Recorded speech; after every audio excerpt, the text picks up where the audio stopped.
The uprising has begun. We are invading your airwaves. The takeover has begun. Welcome to the Geek Supremacy Project. Welcome back to the Geek Supremacy Update. I must apologize for my late timing. Health has not been with me this past week, so I had to delay filming. First big piece of news is that Warner Brothers CEO Kevin Tsujihara expressed a need for a Wonder Woman movie or TV show at an entertainment law conference. Here's hoping it actually happens. In an interview with EW, Joss Whedon has said a big old no to any fans suggesting a Kickstarter campaign to bring back Buffy the Vampire Slayer or Firefly. Please, don't let your tears damage your keyboards. In the world of cartoons, Spider-Man has recently teamed up with the Howling Commandos to take down Dracula in his Halloween special. I know what I'm watching tonight. It looks like Sonic fans out there may be treated to a new CG animated TV series from Cartoon Network with the working title Sonic Boom. From Sega's official press release, it's a character-driven comedy that leaves a trail of robot wreckage in its smoldering wake. With a rogues gallery of enemies, some familiar to Sonic fans and some brand new. The series will include Tails, Knuckles, and Amy Rose. For those who saw The Conjuring in theaters this summer, thanks to you, it is now the third highest internationally grossing supernatural horror film ever.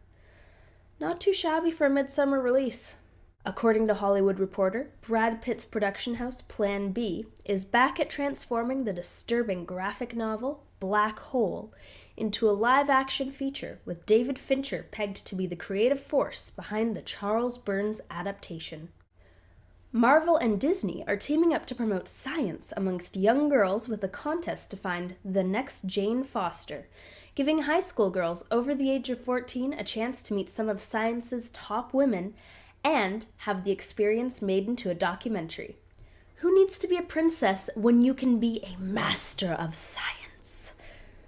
Also in the Thor realm, some character posters have come out for the upcoming feature, which include one of Zachary Levi as Fandral the Dashing. Who knew Chuck could pull off being blonde? It appears that the next Final Destination movie will be taking place in the 12th century, if the teaser trailer has anything to say about it. Coming to comic shops everywhere will be the latest from the baby daddy of the zombie genre himself, George A. Romero. It'll be a comic book series called Empire of the Dead, taking place in New York. Those going to New York Comic Con will be able to find out more about what he thinks would happen to their city in the event of zombies. Big superhero news, along with the beans being spilled by Samuel L. Jackson about Elizabeth Olsen playing the Scarlet Witch, Latino Review claims that Aaron Taylor Johnson will be playing her twin brother Quicksilver in Avengers: Age of Ultron. I foresee many Funny or Die videos featuring him and Evan Peters facing off in the near future. I'd like that. Per Deadline.com, Dimension and Radius TWC have acquired the US rights to Alexandre Aja-directed Horns, which, as we all know, stars Daniel Radcliffe and was based on the novel by Joe Hill, known for his comic series Lock and Key, and for being Stephen King's son. Also, according to Deadline, Andrea Berloff will be writing The Legend of Conan, taking him and potentially Arnie himself back to his violent roots. Perhaps a few Lovecraftian references will be thrown in there as well. And finally, yesterday, a Godzilla trailer was leaked.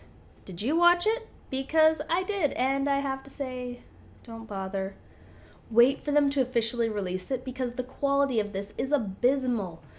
It's someone recording a screen, so it's blurry and you can barely understand the audio. I hope it's taken down because the poor quality really took away from it. And on that note, that's it for this week's Geek News.